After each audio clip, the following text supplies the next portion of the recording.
welcome to this episode of HIT Talks Live, and I welcome you. My name is Vicky Thomas. I am your founder and your host. And HIT Talks, it is the talk show where we bring together 8 speakers speaking on hope, inspiration, and transformation. 8 speakers from all over the world, speaking for 8 minutes from 8 different perspectives on hope, on inspiration, and on transformation. So we welcome you here, and we welcome you to join us on every single episode that we do with HIT Talks Live. And today, this episode, every single episode, we talk about the different energies and different thought processes of the energy of the show, for instance. And I'd like to kind of start the process today of talking about tenacity. And it's like, what does tenacity mean? Because today, when we talk about the energies of this HIT Talks episode, the energies which we'll go throughout the whole episode with, and the stories of the hope and the inspiration and transformation, is about tenacity. It's all about discernment. It's all about refinement. It's all about cutting through. But, you know, when we talk about tenacity, what does tenacity mean? And you just think, oh my gosh, you know, it's one of those words, do we use it enough? And it's all about persistence. It's all about not quitting. It's all about being determined. And that's the thing about HIT Talks. And it's about the speakers that come onto HIT Talks. It's about the guests that come onto HIT Talks. You know, everyone's here because we want to share from the heart. We want to be able to share hope. We want to be able to share inspiration. We want to be able to share transformational messages so that we don't have to quit. And when we do that together, that is when magic happens. And I'm really excited about the lineup of speakers that we have today, because again, we have another global episode. So we have people from New Jersey, we have people from Boston, we have people from Colombia, we have people from Bali, who's now in the UK, we obviously have the UK, we have South Africa, and I think I said Colombia. So, you know, amazing people here to share with you inspirational messages of hope and transformation. And I'm really excited because when we talk about bringing people together, the magic just happens, and the energy just happens of the divine souls of everybody that's here. And the first speaker that's going to come on today and share with you hope, inspiration, and transformation is not just an absolutely beautiful, beautiful being on this earth, somebody that I love dearly. We love unicorns and angels, and we talk together about unicorns and angels all the time. And, you know, Amita has actually been part of HIT Talks when we started, and you know, she spends a lot of time really helping people with meditation, of really getting into their center, of really being grounded, and really knowing that when we go within, then we're able to really create a world outside that is magical. So Amita, again, thank you so much for being with us, and I now give you your 8 minutes. A big hello to everybody from Boston, Massachusetts in America. And it's a glorious, glorious day here, as you can see in my backyard. And today I'm going to talk to you about the single most precious thing to us, to all of us, to all humans. And it is after, of course, it's our life. That's the first most important thing. But the next most important thing is freedom and liberty. And so when in 1776, when Thomas Jefferson presented the Declaration of Independence to the world, this is what he wrote. He said, "We hold these truths to be self-evident, that all men are created equal, that they are endowed by their Creator with certain inalienable rights, that among these are life, liberty, and pursuit of happiness." So those are the most important things. But to me, what is the first image that conjures up in my mind when I think of freedom and liberty? It is obviously the Statue of Liberty on Ellis Island. And she's the one who is entitled "The Lady Liberty Enlightening the World." Now, she is an icon. She's a national treasure. She is the most loved and most recognized figure in the whole world. And of course, to me, she is a goddess. She is a symbol of all our cherished ideals. She's a symbol of course, freedom and liberty, but she's also a symbol of freedom, of friendship between France and America. She's a symbol of opportunity. She's a symbol of immigration. And of course, she's the symbol of hope, inspiration, and transformation. So her story begins with the French professor La Boule.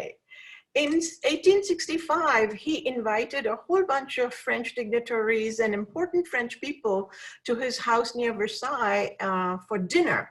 And as part of this group, he invited a very young, promising sculptor whose name was Auguste Bartholdi. And August was very shy and very young, and so he kept quiet through the whole dinner.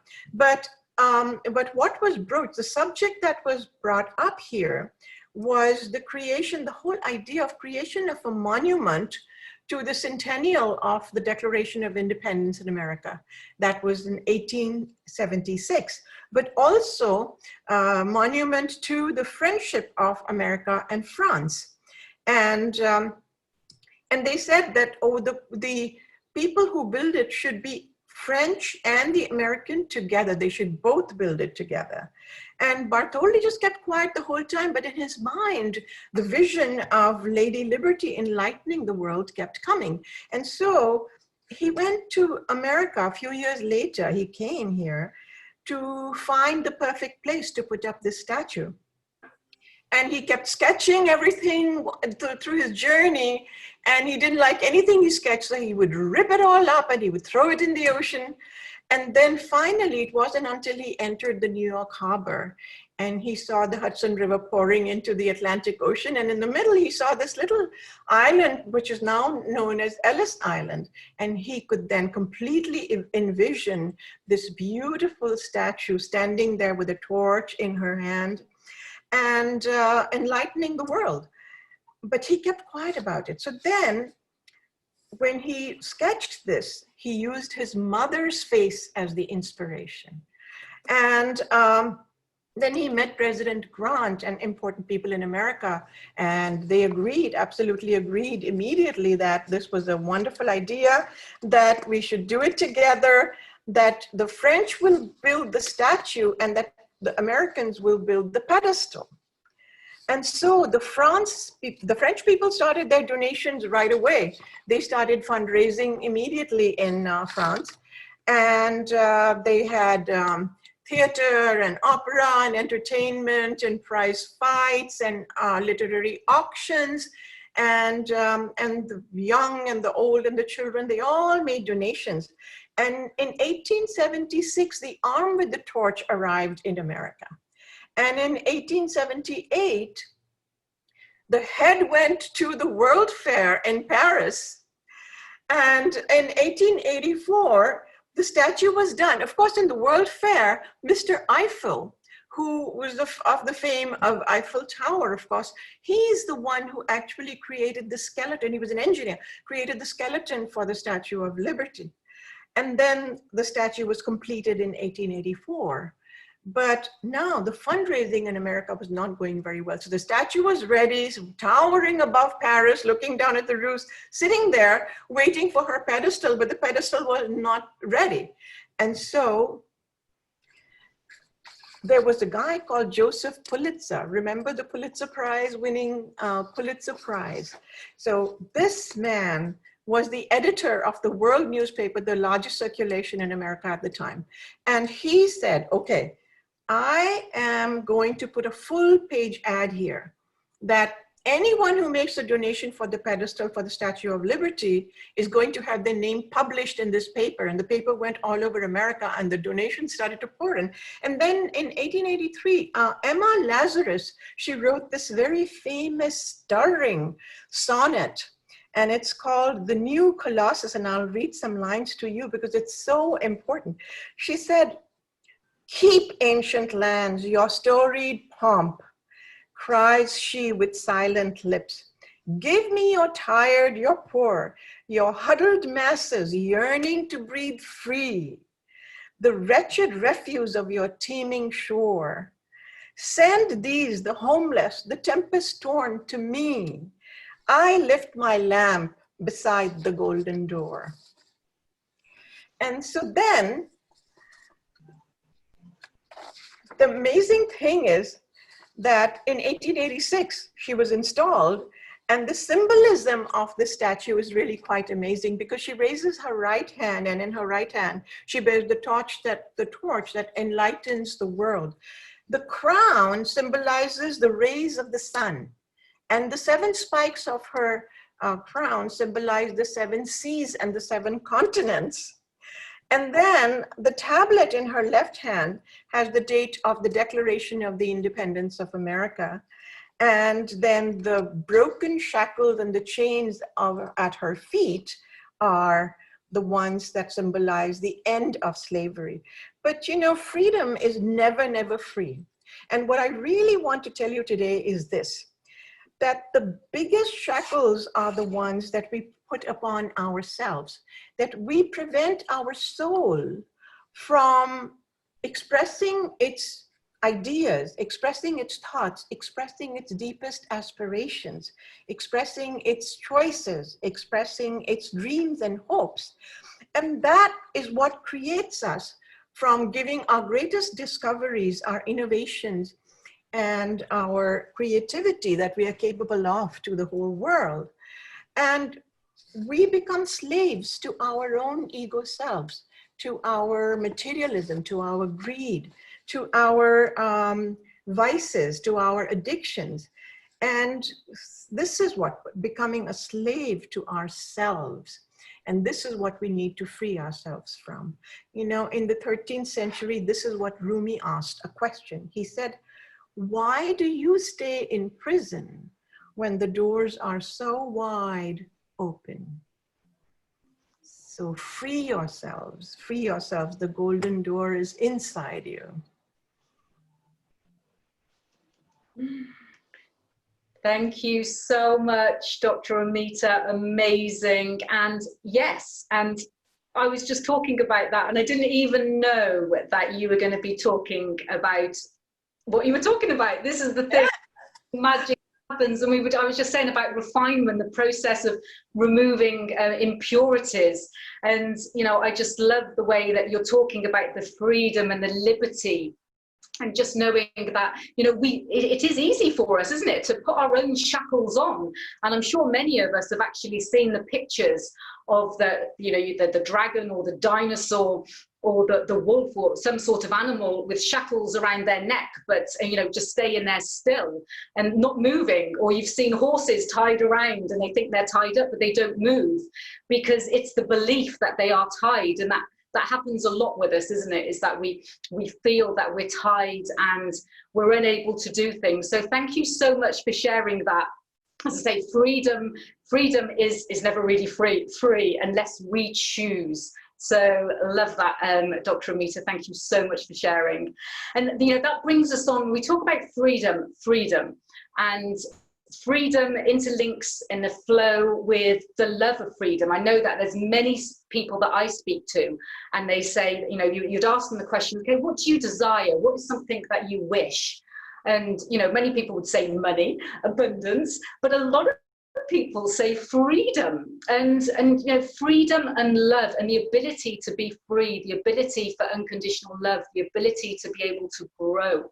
And when I met this next speaker, all the way from New Jersey, we talk about love.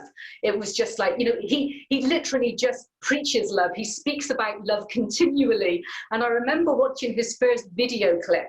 And as I watched his first video clip, it came up and it was, the timestamp was 1818. And I was like, oh, okay. You know, I love numbers. You know, I love looking at symbols. I love looking at signs.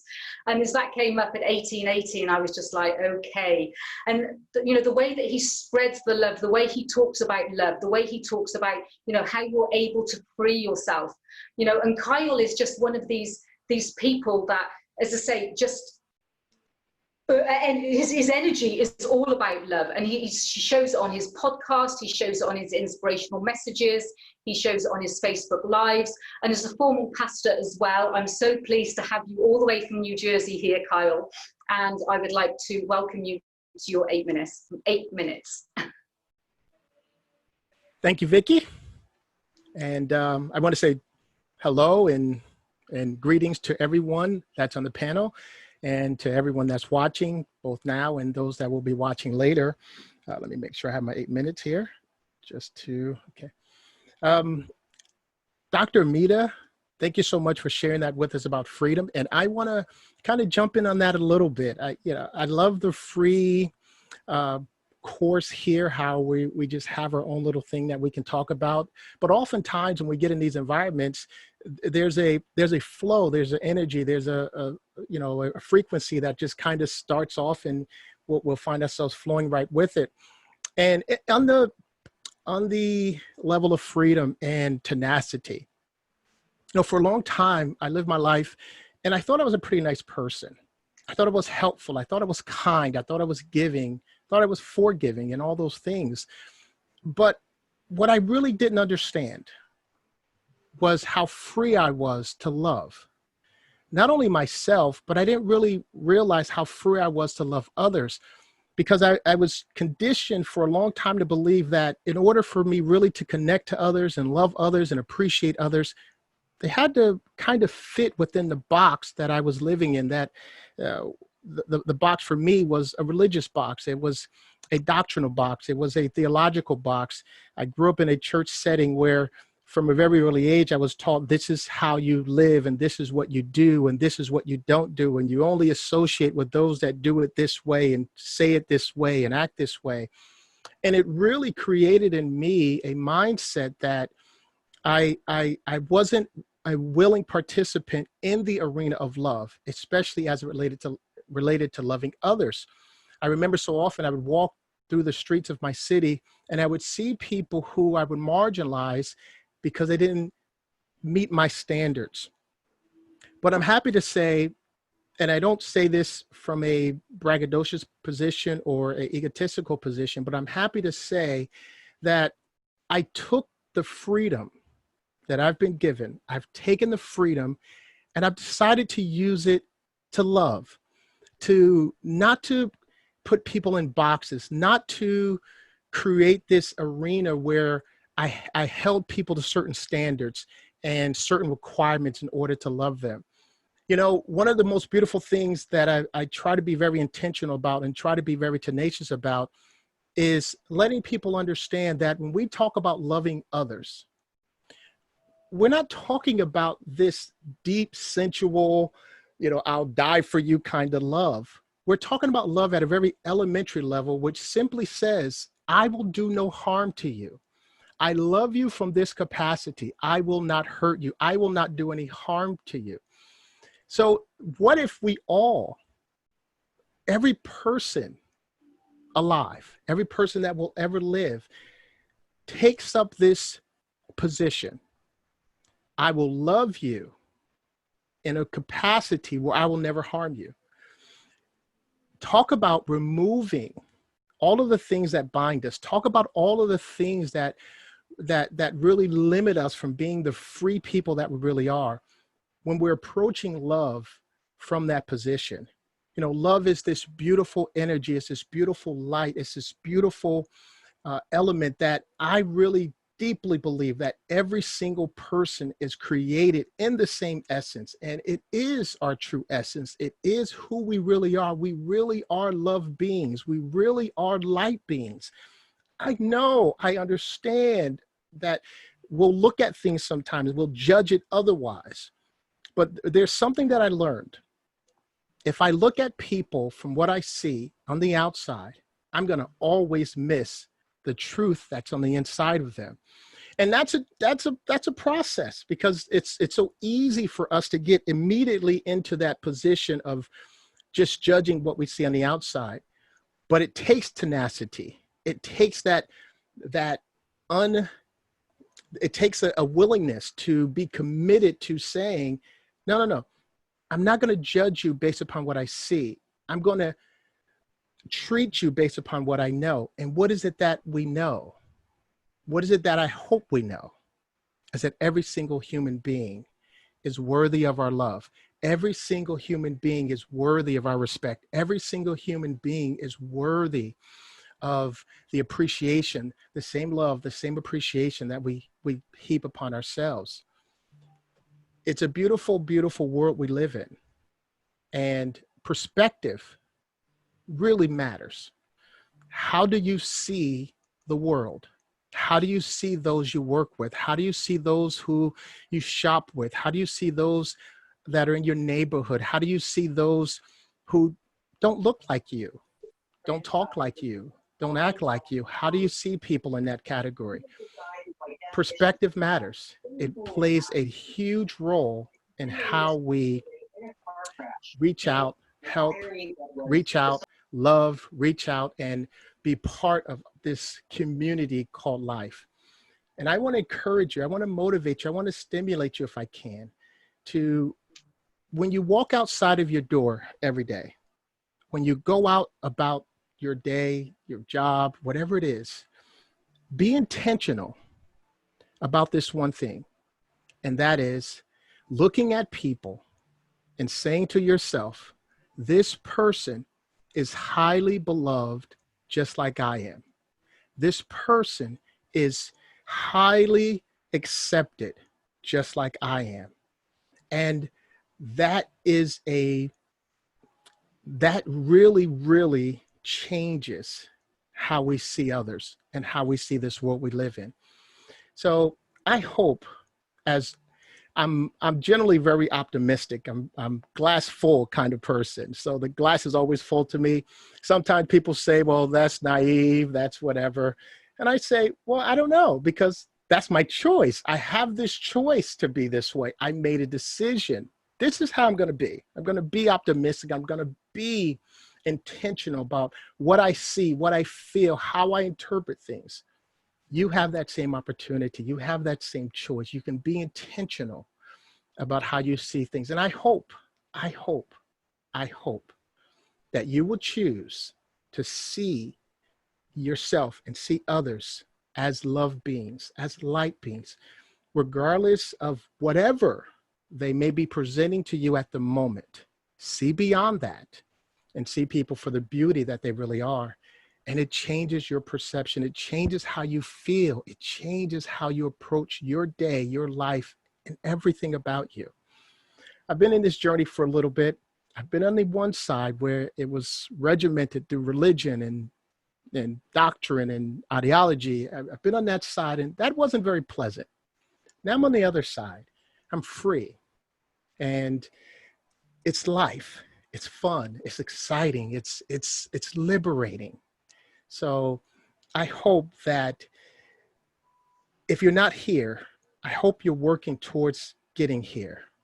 It's intentional though. It takes intentionality. You have to be intentional. You have to begin to program yourself to be intentional, to see it and feel it and express it and want it this way.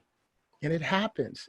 If it happened for me, and I was a young Pharisee, I was a young judgmental Pharisee, but I became intentional about love, and I hope you will do the same.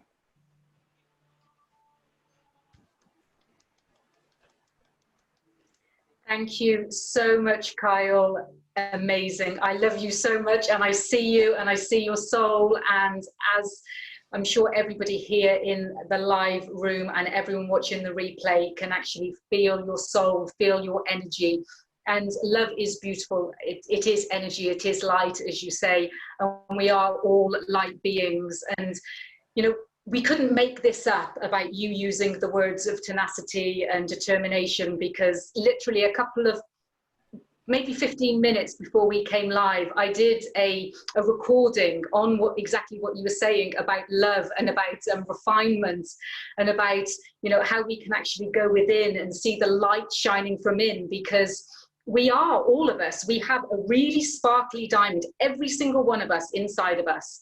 But depending on where we are on our journey, you know, it might be a little bit rougher. You know, there might be a little bit more at the edges that we need to tinker away. And this is what refinement is about. As I say, it's removing little parts of it, because we are all amazing light beings and amazing souls. And let's all take up your challenge of just spreading a little bit more love out in the world and spreading it out there intentionally. And that's the thing about HIT Talks. The whole intentions of HIT Talks is to spread hope, inspiration and transformation purely from the heart. So thank you so much for sharing, Kyle, which again brings me on to our next speaker, which is again such a loving being. And when I met this amazing lady and I heard her journey, I could just resonate with it so much, from being in corporate and being on the, in the rat race and on the hamster wheel, as we say, for 20 years and continuing going round and round and living that life. And then one day saying, oh my gosh, that is it. It's time to give it up. What's this all about?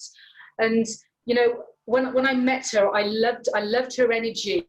And I know it doesn't say this on her bio, but she loves water, she loves waterfalls, and she loves dressing up as elves. And she loves putting wigs on and having a little bit of fun. So sorry, Christine, for saying that. But this is the thing, you feel the energy of people, you feel the love of people, you feel the intention of people. And, when we talk about, as you said, Kyle, about discernment as well, of being able to judge the amazing souls that we're able to bring into this platform of HIT Talks. So Christine, thank you so much for being with us to share your story, share your hope, inspiration and transformation. And I now give you your 8 minutes. Yes, thank you. Welcome everybody, and I hope you enjoy what I have to say. I will be speaking of my story, because it is quite a, oh my goodness, I would never have expected that. If somebody would have said to me at 14 years old, Christine, this is going to be your life path, I would have laughed them out of the park. So I'm going to really speak to you all about the importance of listening, and how the importance of listening to my own self, my intuition, my gut instinct, actually turned my life around probably another 30 years on from being 14 years old. At 14, I became very heavily involved into alcohol. I used it as a crutch. I had quite a bit of trauma when I was 14 years old. And again, that led on to being more traumatized when I was 15, 16. I was homeless. I suffered a very, very serious sexual assault when I was 17. And again, alcohol was always the thing that I used to go to. And instead of listening to my gut instinct telling me, Christine, back off this poison, I used it as my coping mechanism. I used it as my disguise. I used it as, hey guys, I'm all right. I am still that fun-loving person. And, yes, I do dress up now. I do still love to be that fun-loving person, because that was the thing. When I started to take away the alcohol, I was very, very skeptical and very unsure of who I would become. Who would Christine be now that she doesn't have this in her life? And the reason that I decided and descended on that journey was after a period of time up until last year. So for 20 years, like Vicky did say, I was in the rat race. I was in creatives. I was an event florist, which took me all over the world, doing flowers for TV and film. And again, I was going on this journey, which I thought was my purpose there. And then I thought it was my purpose. It was all about connecting to earth, because again, I loved water. I love plants. Can you tell I love plants? I love plants. And everything like that, the colors, the whole being of being surrounded by nature appealed to me, but yet I was subduing it with these toxins. And what I decided, it wasn't really my choice, because I was quite happy going on for a certain period of time. Yes, there was that unfulfillment of, I need to do something else. There's something not quite right here. There's something missing. And I'm sure we've all felt that. And it wasn't until January of 2019 that I had a huge pull. I had a huge, something's telling me something. Something is really getting in there and telling me I need to do something. I need to be somewhere else. So I ventured from where I was. I got in my car and I drove home. And on doing so, I passed a gent who was to the right-hand side of me. And I thought, that's a little bit odd, whatever he's up to there. It looks a little bit peculiar. And I chose to drive on, again, not listening to my inner voice saying, Christine, stop. And I carried on. And then I got as soon as I stopped at the traffic lights, I had this huge calling, turn back round because you will live to regret this. And I turned round, and the regret I would have been faced with was that a man would have lost his life there and then. Because what happened is I stopped the car and he was over the safeguard rail of a motorway bridge. And I spent 30 minutes with this gent. He poured his heart out to me because he was ready to end everything. And I sat and I listened. I didn't speak. I just listened. I said, and that is the importance. We have to stop speaking and we have to start listening, whether or not it's to self, whether or not it is to people around us, whether or not it's to our gut instinct and intuition. We have to listen. And in doing so, and I cradled this man, he was called Danny. He was an alcoholic. So there were so many things that I could resonate with him. He was an alcoholic. He'd just lost his brother. I just lost my father. So we were both going through the grieving process. He'd just split up with his wife. I'd been through 2 very, very, not very nice relationships. I was getting myself into more drinking. He was clearly an alcoholic, and he told me that. And he felt the black sheep of the family. And in doing this, and in doing and listening to him, I looked into his eyes and I saw myself. Now, that is a really powerful thing. We often get signs sent to us, but we don't choose to acknowledge them. Here I had the biggest wake-up call, the biggest sign. I was cradling him and I was cradling myself. It was me I was cradling. And when help did come, Danny was obviously taken off to some good network, to some help. He had some help. And when I tell this story, I actually told this story to a friend of mine a couple of days later, and she said, Christine, you were his earth angel. And I said, well, actually, he was my earth angel because he's put me on a new path. He's put me on a new platform of where I stopped drinking. I now have quit the floristry element of my life of 20 years to be a behavioral change expert. And I now help people go through reframing programs. And it's literally mind-blowing. Like I said, going back to that 14-year-old child, Christine, you're going to be doing this. I would never have believed it. And this is what I want to say. Don't always think that your life is mapped out by the way that you present yourself. Look for the signs, listen to your intuition, and listen to the people around you. Don't always speak. It's always about taking on board what you are seeing. This man thought he was worthless. And that to me is quite astounding because we all have value and we all have worth.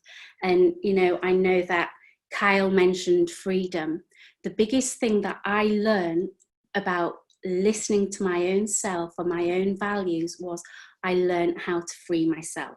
I learned how to free myself from toxins. I learned how to free myself from the rat race. And I just implore anyone that is thinking that they're worthless, that they don't deserve things. I was like that last year. And now I am so happy to say I'm on a different path, a different venture. Oh, that's my timer. And, there is always route for change. There's always elements of change, and it is achievable. You've just got to believe in yourself.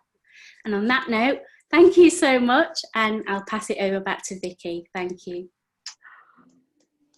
Thank you, my love. Honestly, I'd like everyone to put something into the comments here, because I know from the videos that were on how many people were nodding their head during that talk. And that's the thing, because we have so many signs, we have so many earth angels around us, but it's actually been able to see them.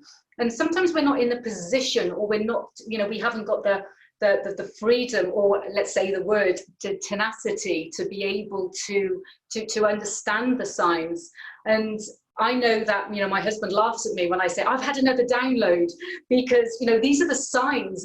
This is when we talk about, okay, having the messages, seeing the signs, and saying, as you said, Christina, having to turn back. If you hadn't have turned back, what would have happened, you know?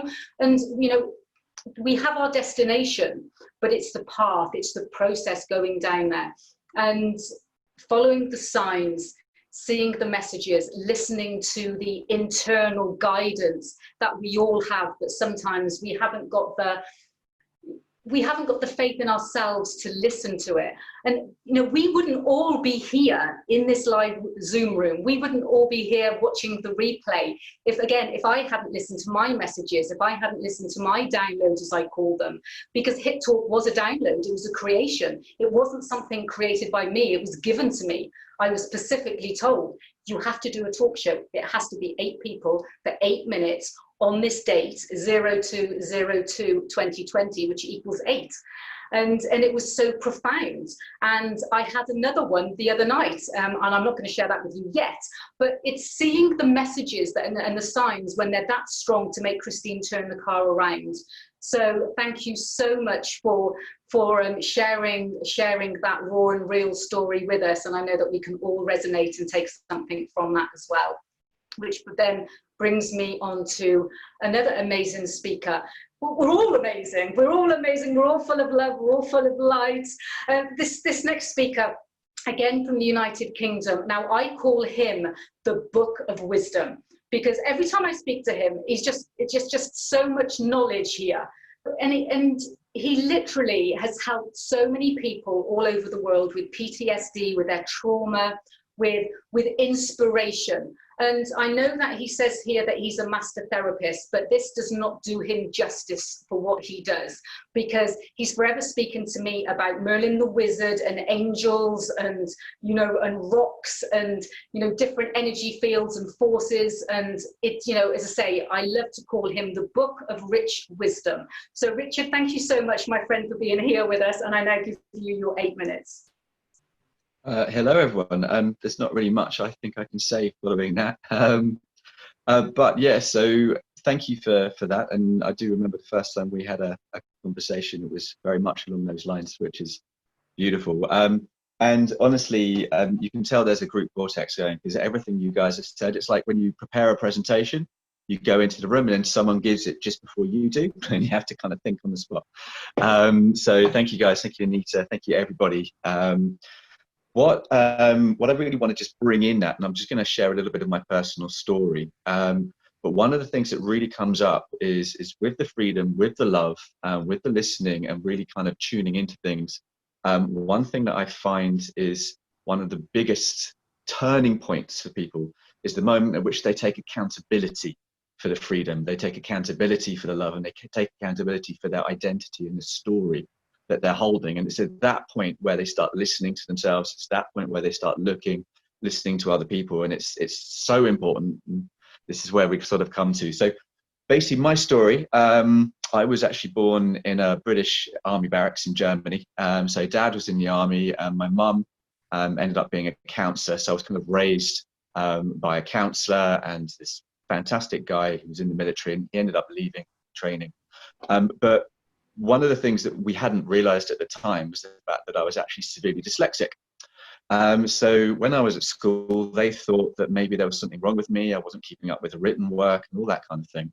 And eventually, okay, they found out I was dyslexic, and then they got me the help that I needed.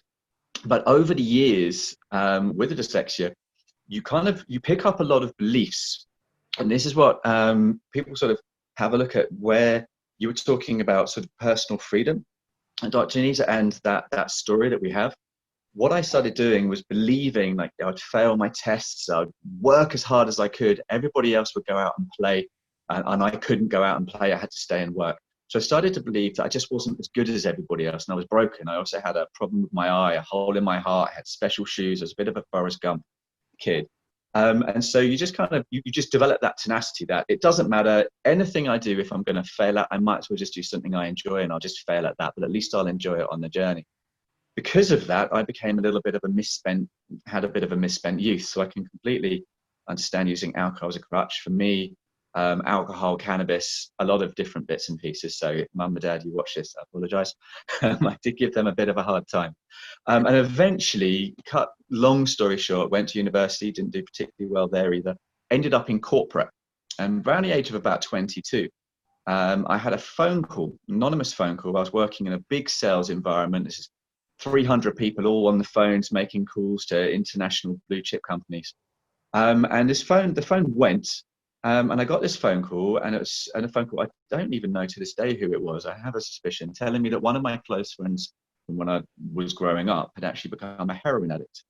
At that point, I really didn't know what to do. I hadn't spoken to this guy for about 9 years. And because I didn't know what to do, but I'd learned a few techniques with NLP.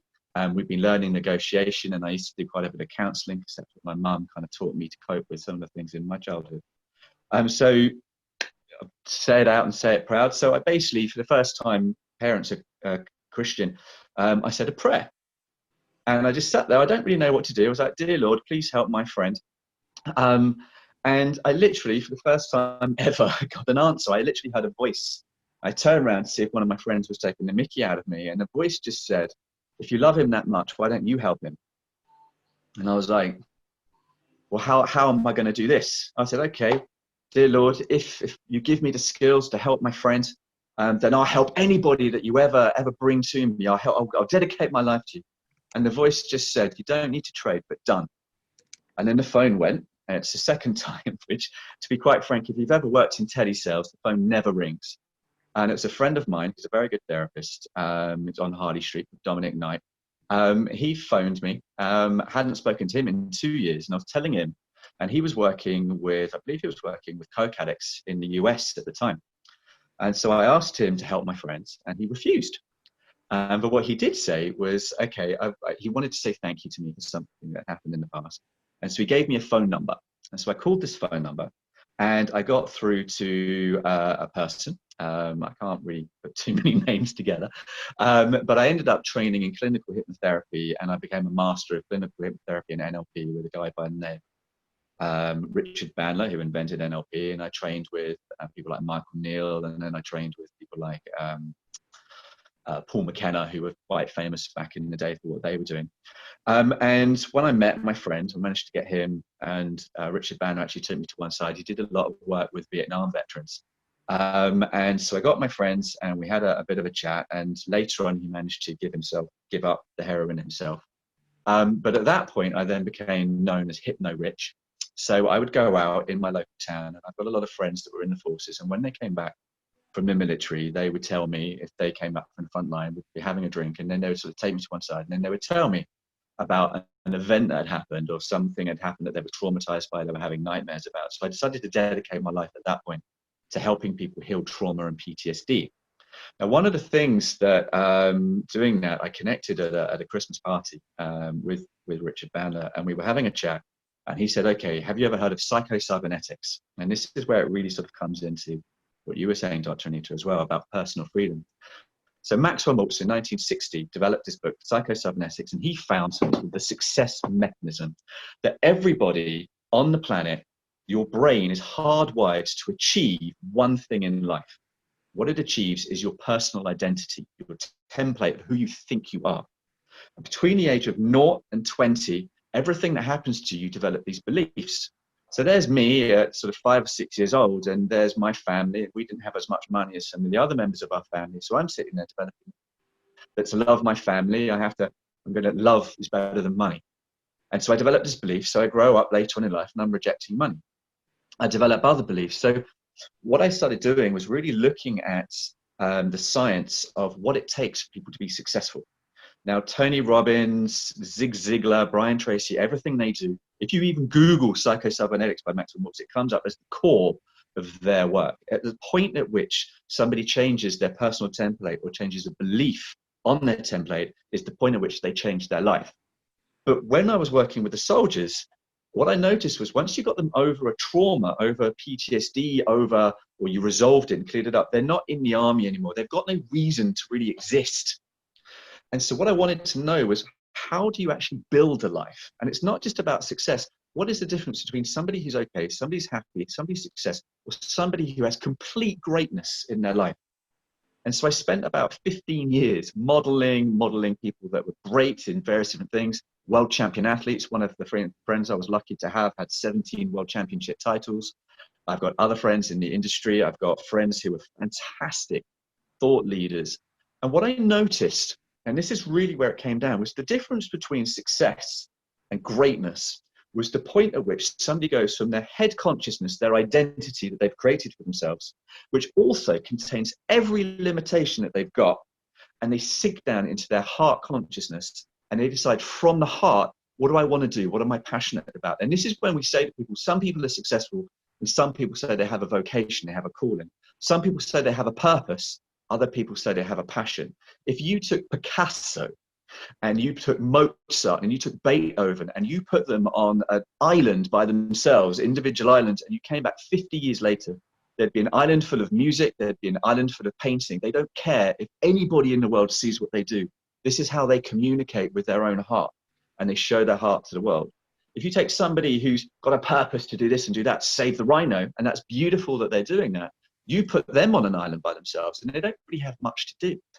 So the whole point that I really want to get across to people is the point at which, and going back to a little bit of religious doctrine, Jesus, to get into the kingdom of heaven, we must be his children. Children run around purely in their heart consciousness. No one has taught them to limit themselves. No one has taught them shame. No one has taught them failure.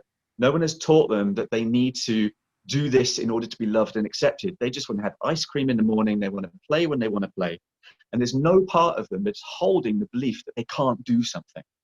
So as we build up all of these things on our identity template for the first 20 years, we spend the rest of our life overcoming them. And every single one of them, every challenge we have is a belief that we're not good enough. And as we shine light, as we accept that part of us, for me, looking at this and thinking, I'm not the best at writing. I can never write a book. Well, I'm now writing too. I'm not the best at communicating people, but I do this for a living now. At the point at which you can look at your shadow and look at those beliefs that you took on board in order to fit in at school, in order to fit in with your family. And that might be something quite textual. It's come up recently, people that have racism. But some people have adopted racism so that they can belong, fit in, and actually not be rejected by their family, systemic racism. Other people have it for other reasons. But the point at which you can look at those parts of you that are separate and at those parts of you that you're rejecting and say to yourself, actually, what is it about me? What love was I trying to achieve? Acceptance, belonging, is the point at which you can look at other people without judgment and understand that the pain that they're holding, the darkness that they're holding, and the limitations that they're holding, the belief that they can't do something that they learnt, and they can unlearn that. And as they do, they step into their passion. And as they step into their passion, they can change the world. That is the point at which tenacity is out the window. That is the point at which you're up at 4 o'clock in the morning because there's a challenge and you love what you're doing so much. You just want to show the world how great the world can be. I think that's my 8 minutes. That's me. So thank you very much. If it's not, I can keep going. Thank you so much, Richard, for sharing. And I would just like to just remind all the speakers here live and watching the replay that all of the speakers here on this episode did not get given the words tenacity, discernment, and refinement or anything prior to coming on here live. This is the magic of the energy flowing here, about the freedom of speaking from the heart, about everything flowing through. And thank you so much, Richard, for sharing, because the examples of where we do lead from the heart, then success happens. And it's so different from leading from a place of giving or living from a place of giving. And just the understanding of lack of limitations. And again, as you were talking, there were so many There was so many heads nodding, because we're all agreeing, because we can all pick up some of the inspirational, transformational messages that you're sharing with us. And I was nodding, thinking, Richard, have you actually been watching me in my office? Because only last night I was actually doing a live video, a recorded video, on childlike, about how we can be childlike, how we go back into, having the freedom of playing in the mud and playing in the water, and just enjoying life without sometimes all the seriousness that life brings us, and the free flowingness of the childlike thoughts. So thank you so much for sharing that with us, because it really does resonate with everything that we're talking about.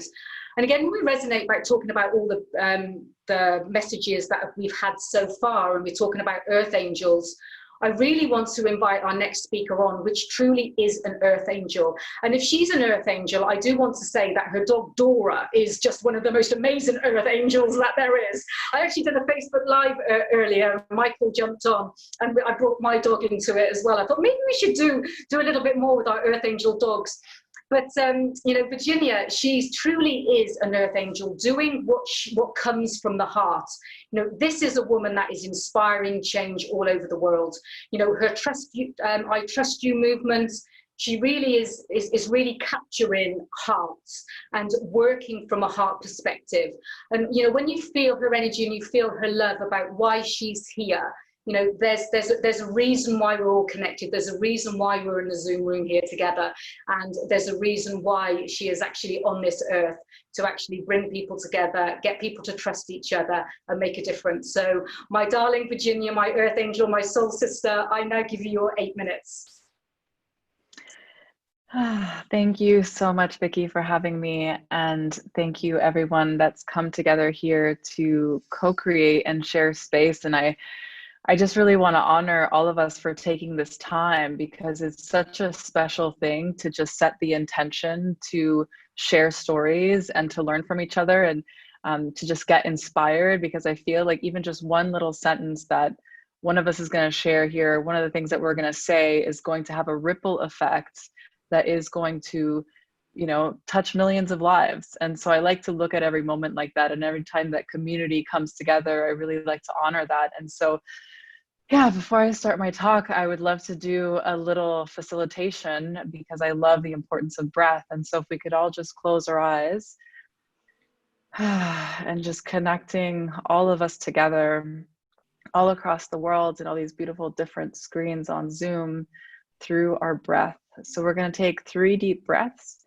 And when we breathe in, we're going to breathe in through our nose, and we're going to exhale deeply through our mouths. And when you exhale, I want you to give a really loud, audible exhale, like a ha, and really allow the breath to come out and just to release anything that you're holding on to right now. And so when you breathe in, I want you to breathe in love and abundance and joy and connection. And so the first deep breath, we're going to take deep breath in through our bellies, deep breath in and release. And the next deep breath, we're going to take in through our hearts, deep breath in, hold it at the top, and release. And on this last deep breath, I really want you to focus on all the abundance, everything that you're manifesting, all the joy, all the gratitude that you're bringing into your life. Breathe in deeply. The last one, we're going to send up through the sky, deep breath in, hold it at the top, and release. And just still with your eyes closed, just tuning into the present moment, any sensations that you have going on for you right now. And as you have your eyes closed, I just want you to focus on the one thing that you're manifesting right now. That impossible idea, that big idea, your North Star, the one thing that could drive you every single morning to get up, to wake up, to spend sleepless nights, to forget to eat because you're so excited to be doing this. think of that one big idea and just hold it in your mind and allow yourself to really feel it. What is this thing that you're so passionate about, that you're so excited about? Coming back into the room, into the space, taking another little breath for yourself.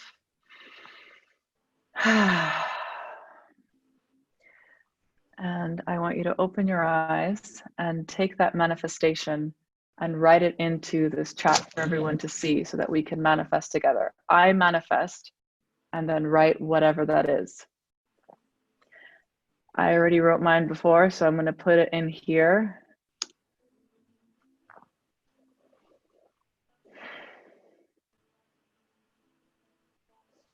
And let's all manifest together, because when you take an idea and you put it out to other people and you expand it, it will automatically create ripples out in the universe. And so with our powers combined, we can help each other right now, putting our energy together and manifesting this big idea, this big vision.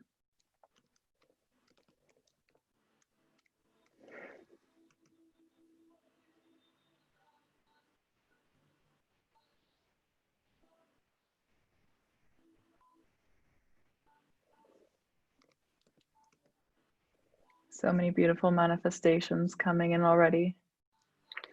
And once you've wrote in your manifestation, I want you to read the manifestation above yours. And I want you to say a little prayer for them, that that manifestation will come true.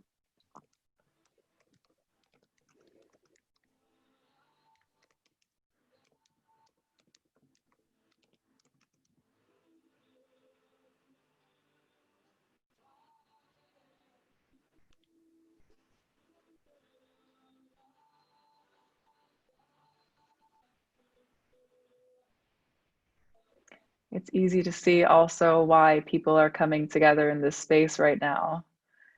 There is such a thread of light and love and connection and creation.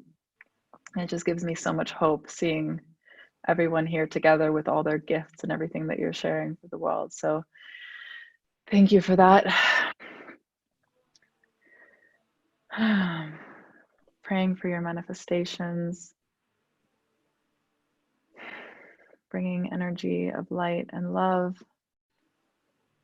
onto all of these. May they come true with ease and grace and joy. And so it is. And remember the person that is above you to read that manifestation, send them a prayer that it may come true. And you feel free to also read all of them and send everyone a prayer. And so I have 1 minute left. And in this 1 minute, what I would love to leave you with is the encouragement for the impossibility. There are people that are going to tell you and just project their own fear onto you that what you might be manifesting might not be possible, and that these ideas are too big. And, who have you ever heard of that's, flown in the sky like a bird? Who have you ever heard of that's walked on the moon? Who have you ever heard of that's, gotten anywhere faster than walking? Like, there's so many. I think if you look back into history, and if you look back onto all these incredible leaders out into the world, they've also been told that their visions were impossible. And there's so many people that can't see what you see because this gift, this vision was given to you. And if any time and the next days and the next week and the next years, you feel exhausted and you feel like giving up, then remember all the miracles around you, that there was someone that had the courage to create the impossible. And that person is you as well. Thank you, my darling. Thank you so very much. I have love bumps all over my body. And what I will ask the team to do is I'll ask the team to copy and paste all of these manifestations, and we will share, obviously not with your names, but we'll share all these amazing manifestations and, you know, get all the energy around these manifestations. So if you still want to continue writing them in there, then we will still be able to pick those up. And thank you for having me.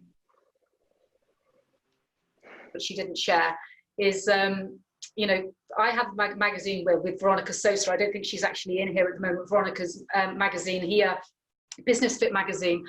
We decided to put Virginia's I Trust You movement on the back of this big corporate magazine that went all over the world, purely because what she does is spread love in the world. She really is an earth angel to make a difference. So thank you so much for being here, and thank you so much for spreading your love and bringing us all together. And for me, I'm grateful as well, because, you know, my ability to judge the right people to come into this space, you know, and to know that, you know, with determination and the tenacity to follow my guidance of HIT Talks, that's created this amazing space. So from me, a little bit choked up, I would like to say to everybody here as the speakers and live in the Zoom room and watching the replay, thank you so much from the bottom of my heart for actually being part of this amazing concept that was delivered to me.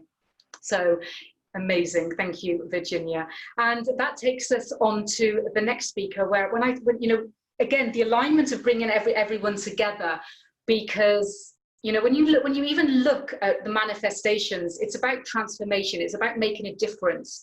And, you know, when I first connected with Carlo, you know, his mission or purpose or soul's divine message on this earth is about really getting us to feel our transformational messages, for us to actually understand, for us to actually feel our gut feelings, for us to be able to use our bodies to be able to know the messages that are coming to us, and what's holding us back, and the fear of holding us back. You know, Carlo's all the way from Colombia, and I know that his mission, I think, Carlo, when you wrote on here, I'm just going to go through the chat, we'll bring your bio up here, is to manifest your inner truth, or for everyone to manifest their inner truth. And that's the thing, because, you know, you really are focusing on transformation, you focus on collaboration, and, you know, your message, when I speak to you, when we speak, obviously we speak often, because I speak often with all the speakers, because you're just amazing souls, and when we speak often, your message is all about really helping people transform and get their message out there. So all the way from Colombia, Carlo, I thank you so much for being here, and I now give you your 8 minutes. I'll start my timer. I'm so thankful to be here amongst you and receive all the energies and the life stories of the other speakers. And I can really feel and identify with the message of love, the message of tenacity, transformation. And my life story is about, started very early in life, at the age of around 9. And all since it has been a big transformative process, which culminated in going very deeply into what was keeping me from being truly free as a human being. And it was a flow of revelations, a flow of understanding regarding why at an early age I projected myself out, away from myself, not being able to connect with my heart, with feeling, with my body, and going through fears, going through a sense of rejection, like many of us do. And when I went into the deepest corners of my own being, in the shadow side, as it is also being referred to. What I discovered is that there is a specific structure to these limiting beliefs, to these limiting feelings, sensations in the body that manifest manifest on the basis of early childhood adversity, of trauma. And when I related to the world outside, I came across myself, these inner limitations, and I felt alone. I felt disconnected from the world, from myself. And it was around the years 2000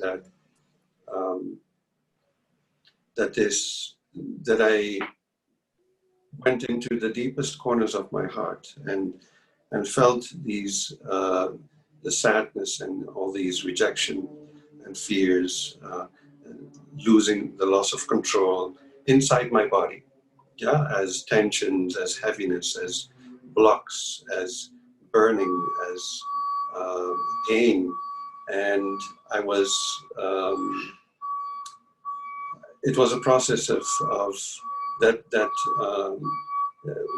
in which I was unable to function in the outside world for quite some time. And during that period of transformation that I went through, what I did was to document step by step journaling what I went through. Not only what I went through in the outside world, because I was literally disconnected, of not really connected with it. I was inside my inside world, and I was documenting what I came across. And being a researcher by heart, I then started to make sense of what I was experiencing on these inner planes.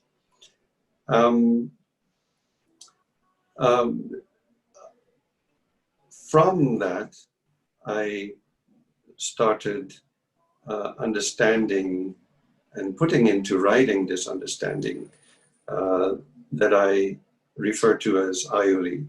IOLI, I call it a framework of intrinsic learning. And IOLI stands for Inside Out Learning Experience Ecosystem. And that is it refers to the innermost language-like features of your inner experiences. Yeah? And being able to discern, being able to read these inner structures that people also refer to as coping mechanisms, yeah, of repression, of suppression, and being able to reveal them within myself, to recognize them, and through recognition, being able to help them help integrate those parts that have been disjoined through adversity, through trauma. And it literally helped me to set myself free. Yeah? And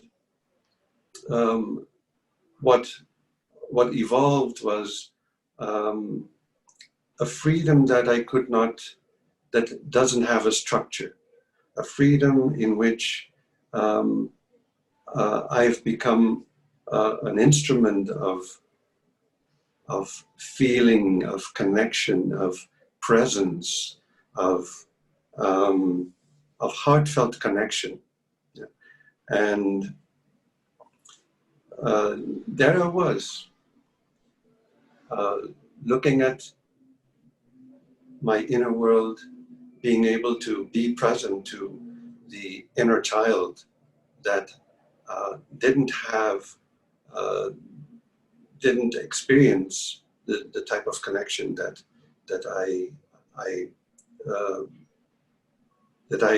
that evolved through this process. Yeah. I eventually became not a healer, but a guide. I strongly believe in guiding others, showing others how this works, this inner reality, through which you can really dive into yourself, recognize the patterns, and integrate. And integration is a simple process of reintegrating the parts, yeah, that are within you. I would like to thank all of you for being here and for sharing this amazing message of love, of tenacity, of understanding yourself. Thank you for this time with you.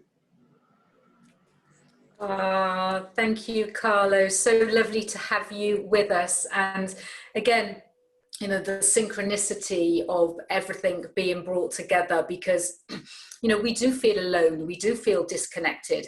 And this is when, you know, like Christine was saying, and, you know, we've all been through the process, is that sometimes you'll feel disconnected and then you'll turn to, as I say, you know, alcohol, or somebody would say cannabis, or you turn to something outside of ourselves when we feel disconnected. And when we can actually bring it in and actually feel that disconnection and give your inner child love, as you're saying, Carlo, then we're going to be able to help with our transformation. So thank you for sharing with us that inspirational message. And when we talk about and we talk about, you know, bringing together the synergy of people as well, I love this lady, and I love the country that she's in as well, because I've been to South Africa and spoken on many occasions, and every single time I always say that I would go back.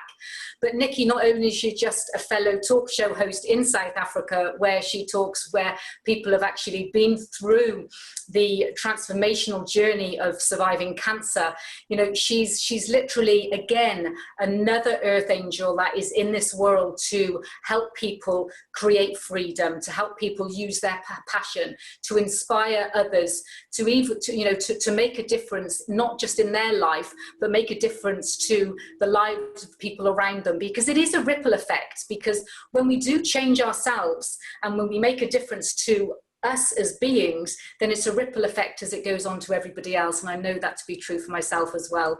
So all the way from South Africa, my darling, thank you so much for being here. And I now give you your 8 minutes, Nikki. Thank you very much, Vicky. And I'm going to start my 8 minutes. It's such a privilege.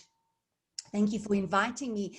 And just to say that really to be in the space with everybody, it really, really is a privilege. And to hear people's story of transformation, I'm sure everyone who's watching shares in my enthusiasm and love for what I'm hearing. So, you know, I've also had my transformation and the journey that I've been on. So what I would like to start off talking about, well, really, it's just posing a question, because I thought about this for a long time, and this was part of me finding my freedom, when I really looked at the thoughts and I thought, well, hang on, am I thinking my thoughts, or are my thoughts thinking me? And I think that, you know, knowing the difference makes all the difference in how we experience our lives. And so spending a lot of time, because, you know, thoughts creating our reality, thoughts being powerful. We've heard everyone talk about, we've heard freedom and love and listening properly and taking accountability, magical manifesting, these limiting beliefs from early trauma. And so often what it boils down to is the foundation of what we're thinking and what we're believing about ourselves and the world around us. So if we were thinking our thoughts, let's just talk about anxiety or depression. I mean, would we suffer from anxiety or depression if we were thinking our thoughts? Would we deliberately think thoughts that fill us with fear, fear about our lives, the people that we love? Would there be addiction in the world? I mean, surely we would stay away from the thoughts that tell us to have a drink at 8 o'clock in the morning. We'd just be able to kind of switch off our thoughts, right? We switch on and we can think, and then we switch off and then, peace and quiet. But we know that that's not really how it works, because if you just sit for 5 minutes in silence, you realize that there isn't any silence, because we have these thoughts entering and exiting our minds throughout the day. In fact, we have something like 60 to 70,000 of them. And it's amazing because it's this voice, it's this inner narrator, it's this dialogue that keeps happening over and over again. But the interesting thing is that there is actually a switch, an on and an off switch. The challenge is that we have very little control over that switch. Because if you think about when you are really focused and you're concentrating on something, if you're communicating, if you're planning, creating, problem solving, the mind is in a focused mode, the brain is in a focused mode. And then as soon as you're inactive and you're in a resting state, what happens is certain parts of the brain light up. It's called the default mode network.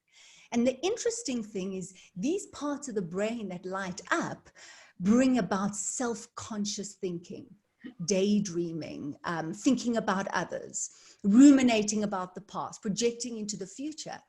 And that's what happens, because then our thoughts are thinking us, as opposed to when we're in the focus mode where we are thinking our thoughts. So the switch happens, but the problem is we don't know when the switch has switched. So an example, you're walking down the road, it's a beautiful day, the sun is shining, you feel the sun on your face, and you're on your way to an interview. And without realizing it, a thought just slips into your conscious awareness. And before you know it, you hear that voice, and the voice is saying, oh, I shouldn't have worn these shoes, they're so uncomfortable. No, but you had to, because I mean, you look very smart. You have to make an impression. Yeah, but I don't even know why I'm going to this interview. I'm not prepared for this interview. I'm not qualified. No, but here's an opportunity to have a job. No, I'm not going to get it. In fact, I'm so sick and tired of people talking. And you go on and on and on. And instead of walking down the road with a beautiful sun on your face, where are you? You're in a movie. The simulation in your mind, you know, and you're in this interview and you're failing and you're not getting the job. And that is just a case of your thoughts thinking you. And it's the lost in thought that really creates our suffering. So this idea of thinking our thoughts or our thoughts thinking us really, really interests me. So some people call a whole collection of thoughts, like a jumble of thoughts. I like to call it a soundtrack of thoughts. Because if you think about it, our thoughts are the soundtrack to our lives.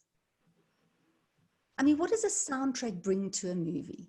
Think about a movie without a soundtrack. I mean, yes, the actors, very important, obviously, the director, the script, everything, but the soundtrack is what brings it all together. It changes your experience of it.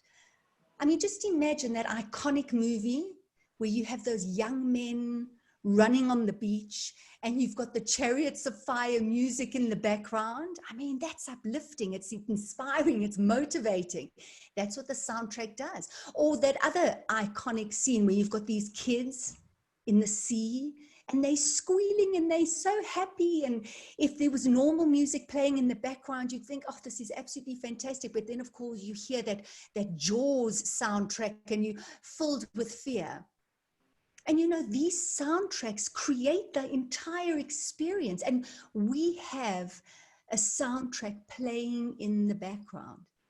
And just like so many of the speakers before, you know, Carlos spoke about it, Richard spoke about these limiting beliefs we have, these beliefs we have from childhood, these past experiences, our history that imprint on this moment. It's here, as well as our current circumstances. This creates the soundtrack that plays in the background. And the thing about the soundtrack is when we're not aware, we're playing kind of on shuffle. You know, we don't have choice what comes up. It's like walking down the street. It just slips in, and then we're in this movie in our mind. And that really is a case when the thoughts are thinking us. There was an interesting research done by Harvard.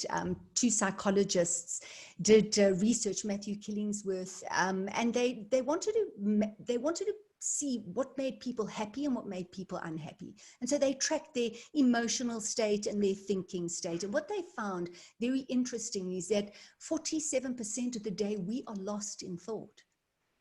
And not only that, but when we are lost in thought and we come back, we are less happy. So that's what I mean why we have the switch, but we don't really have control over it.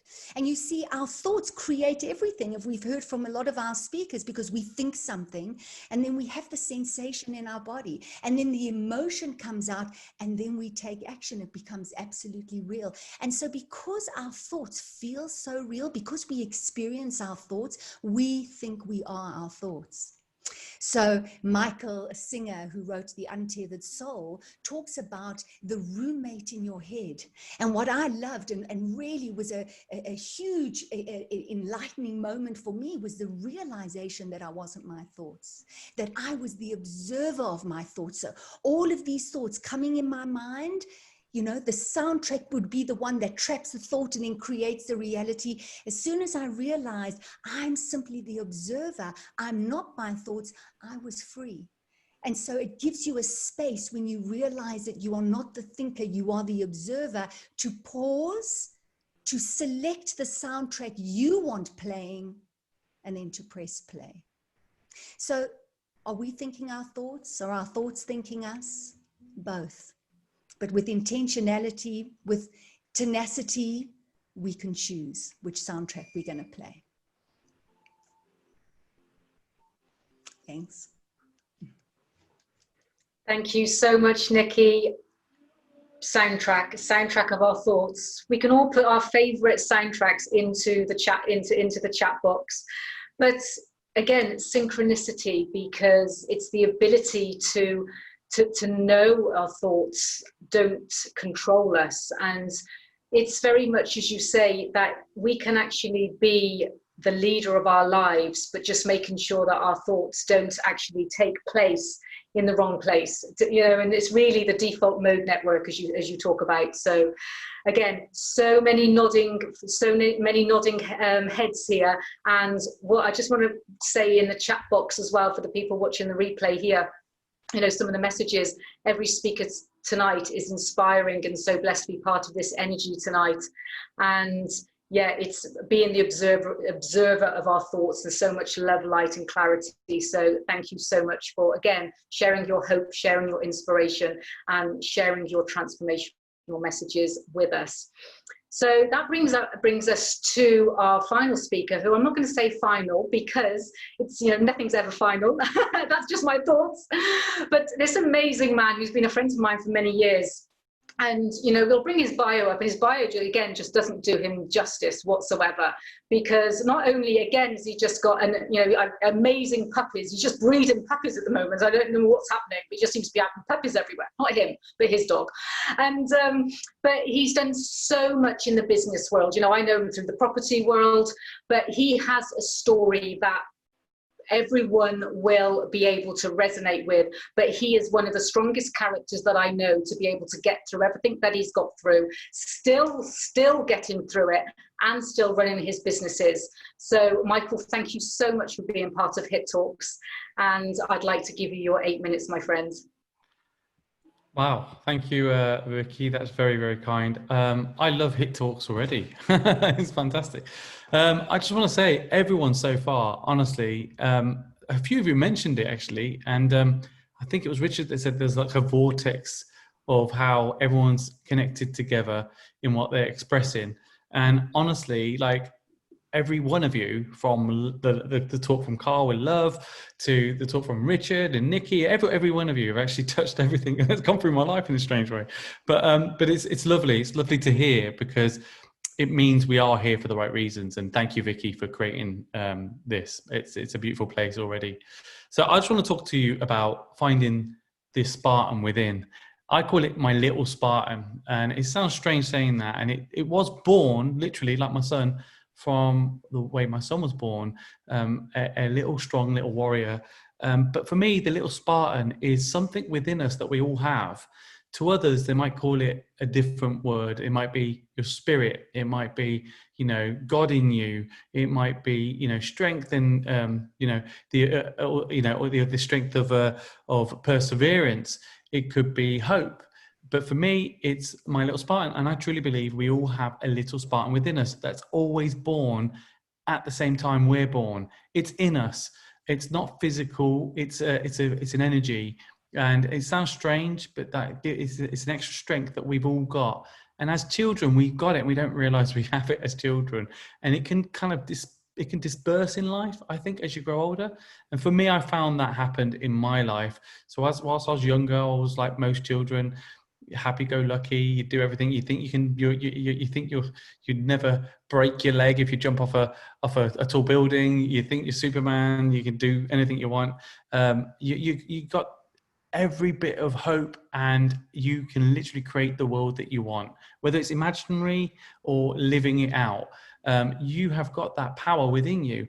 But as we grow older, we get pushed, sometimes through society, but it's actually a lot of the time from ourselves, into a path that's not entirely fulfilling of what you could be. And for me, sometimes I've realized that it takes a real hard shift in life, and that could be a whack from the back of the head. Something happened to you, something happened to people you love. It can take a massive life event sometimes for you to really either break or really become strong again. And for me, the little Spartan's there always for you, and everyone's got it there. So what is the little Spartan? I wrote a little book called The Little Spartan, My Little Spartan. And I say literally on the title, it's got embrace your strength to find, embrace your struggle to find your strength. And that's pretty much what it is.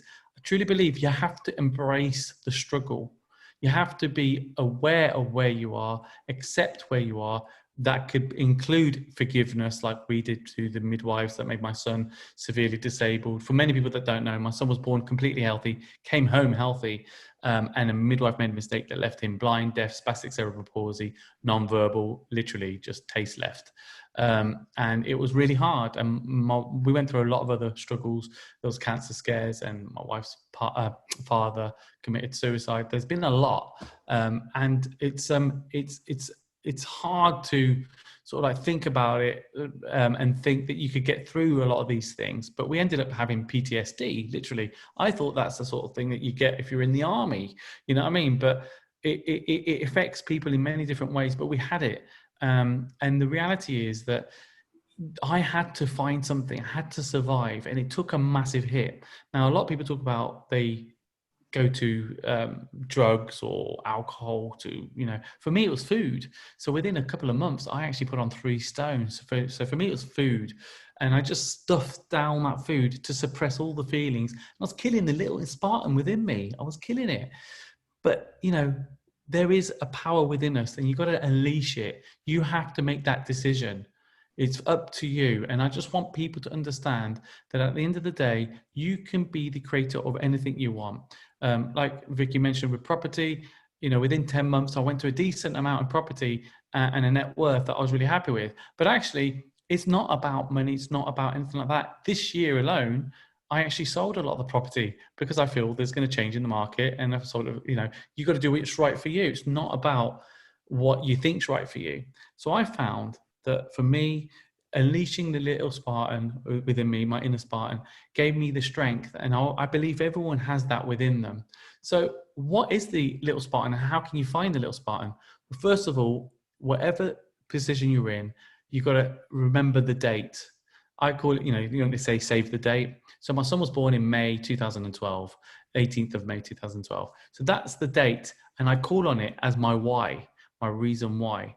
So when I think of things, when I'm struggling, I just go back to that and what he went through and how he's still alive now. Okay, people might say he's lost a lot, but he smiles, we give him love, he's enjoying life, and as much as he can, and that gives me hope and happiness.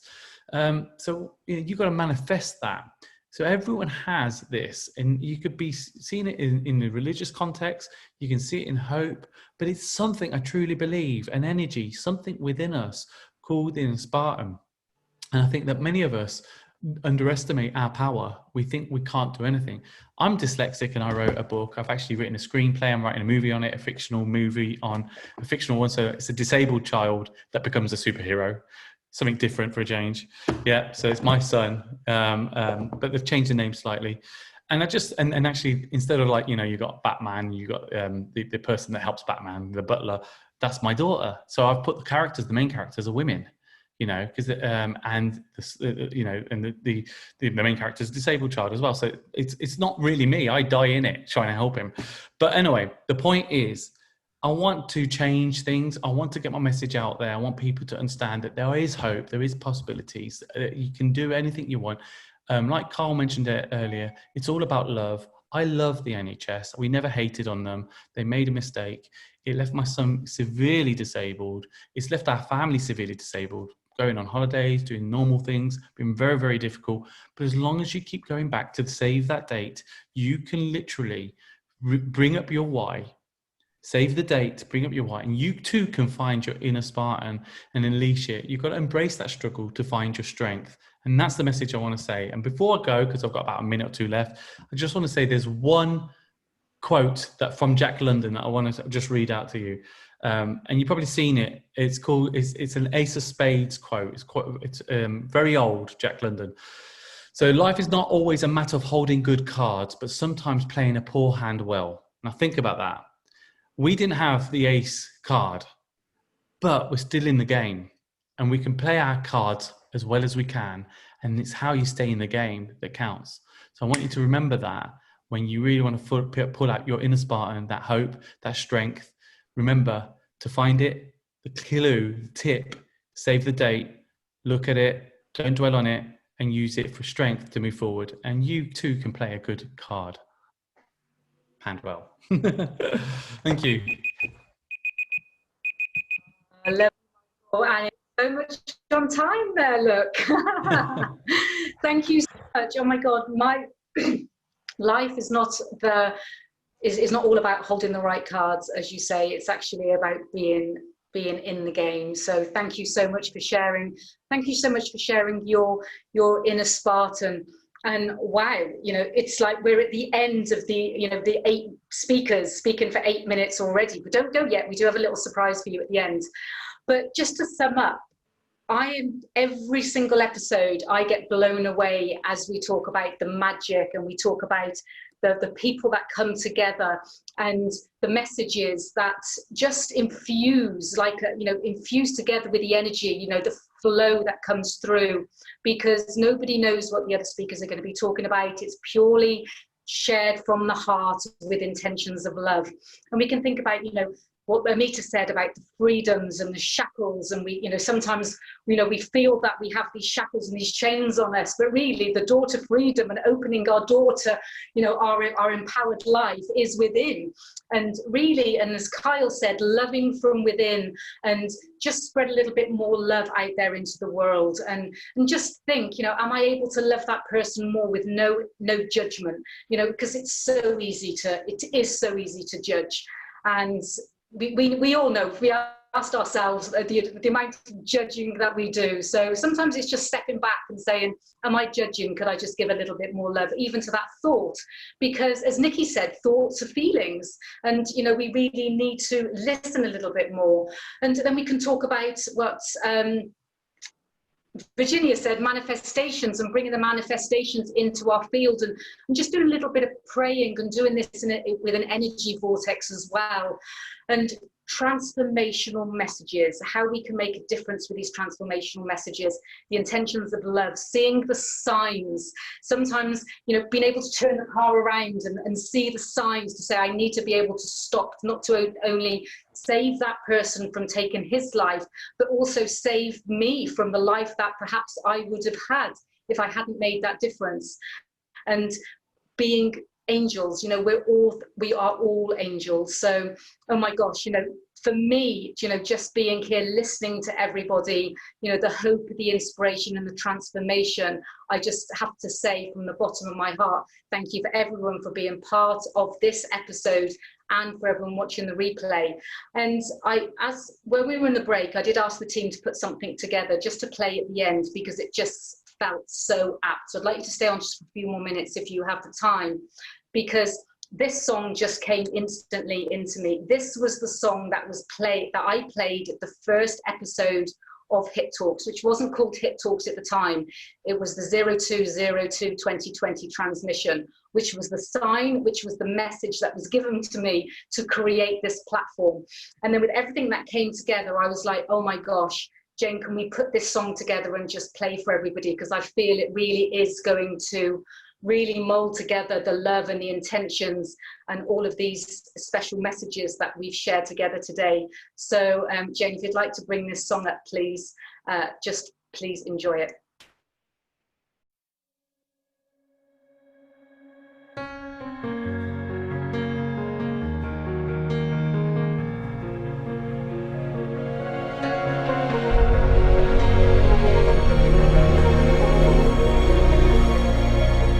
In this world, it's hard to tell the shadow from the light.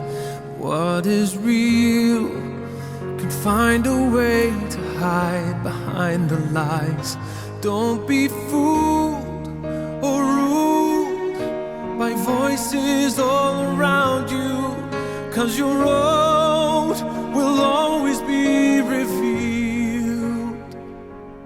If you lead with your heart, it's the one thing you can trust, to always come from love, and it will shine right through the dark, like a northern star to show you what is true. You'll never lose if only you will lead with your heart.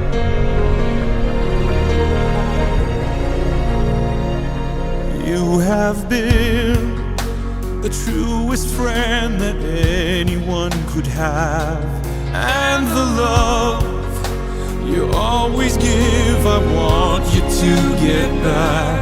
You've been knocked down and found. Not everyone is what they show you. What is true will always be revealed. If you lead with your heart, it's the one thing you can trust, to always come from love, and it will shine right through the dark, like a northern star to show you what's true. You'll never lose if only you will lead with your heart. It takes the beautiful unknown and somehow makes you feel you're home again, finally home again.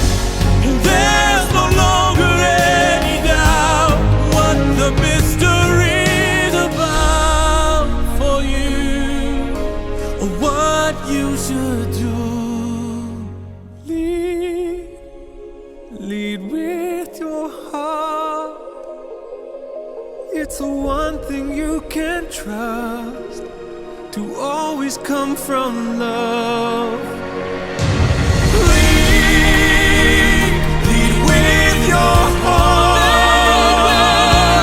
It's the one thing you can trust, to always come from love, and it will shine right through the dark, like a northern star to show you what is true. You'll never lose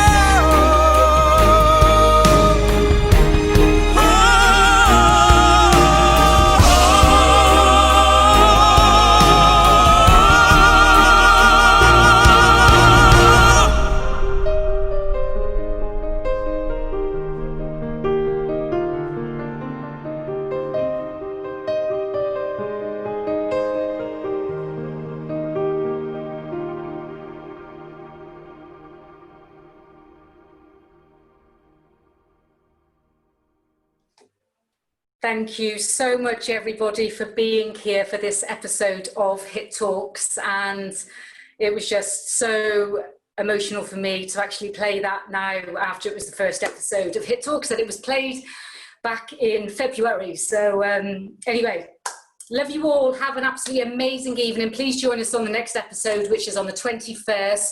It's every 13 days that we run the Hit Talks. We have an amazing lineup of speakers, as always. And every 13 days, because we roll with the energies, of the 13 days, which you'll find more out about. And please join us. So looking forward to seeing you there. And I love you all so much. Have an absolutely amazing rest of the morning, rest of the afternoon, or rest of the evening, wherever you are. Lead with your heart. I love you all so much.